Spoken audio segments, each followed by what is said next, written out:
ஓம் நமோ நாராயணாய. லட்சுமி கடாட்சம் நேயர்கள் அனைவருக்கும் வணக்கம். இந்த பதிவில் சந்திர கிரகணம் பற்றி நாம் பார்க்கலாம். சந்திர கிரகணம் வருகிறது. மங்களகரமான விசுவாச ஆண்டு ஆவணி மாதம் 22ஆம் தேதி செப்டம்பர் 7ஆம் தேதி ஞாயிற்றுக்கிழமை என்று சந்திர கிரகணம் நிகழ உள்ளது. அன்றைய தினம் பௌர்ணமியும் கூட. மிகவும் விசேஷமான ஒரு தினம். இன்று அந்த கிரிவலம் செல்லக்கூடியவர்கள் சனிக்கிழமையும் செல்லலாம். அந்த சந்திர கிரகணம் ஞாயிற்றுக்கிழமை என்று அன்று கூட சொல்லலாம். இந்த கிரகணம் என்றாலே சில பேர் எப்போ ஆரம்பிக்கிறது, எப்போ முடிவடைகிறது என்றெல்லாம் ஒரு கேள்வி. அது இந்த கிரகணம் நடைபெறக்கூடிய ஒரு நேரம் என்னென்றால் இரவு 9:30க்கு ஆரம்பம் ஆகிறது. இரவு 9:30க்கு சந்திர கிரகணம் ஆரம்பமாகிறது.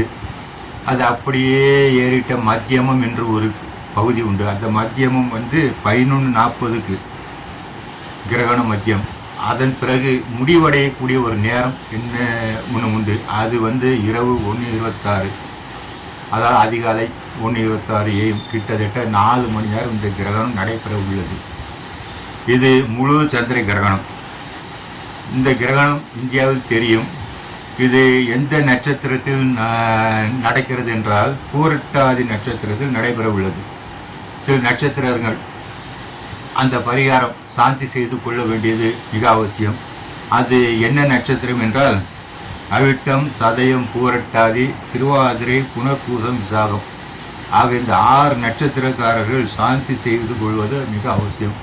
அதாவது மறுநாள் திங்கட்கிழமை காலை சாந்தி செய்து கொள்ளலாம். அதாவது கோயிலுக்கு போய் இந்த நவர்கள் அர்ச்சனை பண்ணுவது, இல்லை அங்கே ஐயர் உட்கார்ந்துருப்பது, அவர்கிட்ட கூட சாந்தி பண்ணி விட்டுருவார். மேலும் கிரகண தர்ப்பணம் என்று ஒன்று உண்டு. கிரகண நேரம் தர்ப்பணம் செய்ய வேண்டும். அந்த தர்ப்பணம் மறுநாள் கூட செய்து கொள்ளலாம். 8ஆம் தேதி கூட செய்து கொள்ளலாம், திங்கட்கிழமை என்று. ஆக சில விதிமுறைகள் நாம் கடைபிடிக்க வேண்டும். இது உங்களுக்கே தெரியும். கிரகணம் என்றாலே தர்ப்பைப்புல் கொண்டு அந்த நீர் பாத்திரங்களில் போட்டு விடுவார்கள். அதெல்லாம் வழக்கம் போல் செய்யக்கூடியது. கர்ப்பிணி பெண்கள் கொஞ்சம் பாதுகாப்பாக இருக்க வேண்டும். இவையெல்லாம் பொதுவான விதிகள் தான். அதன் பிறகு இந்த கிரகணம் நேரம் இரவு 9:30 மணிக்கு பிடிக்கிறது.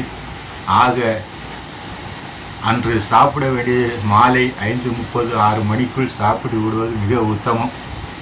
ரொம்ப லேட்டாக சாப்பிடக்கூடாது. ஏன்னா 9:30 கிரகணம் ஆரம்பம் ஆகிறது. ஆக இவையெல்லாம் நாம் கடைபிடிக்க வேண்டும். மறுநாள் சாந்தி செய்து கொள்வது மிக அவசியம். பூரட்டாதி நட்சத்திரக்காரர்கள் கண்டிப்பாக சாந்தி செய்து கொள்வது நல்லது. ஏன்னா அதில் தான் இந்த கிரகணம் நடக்கிறது.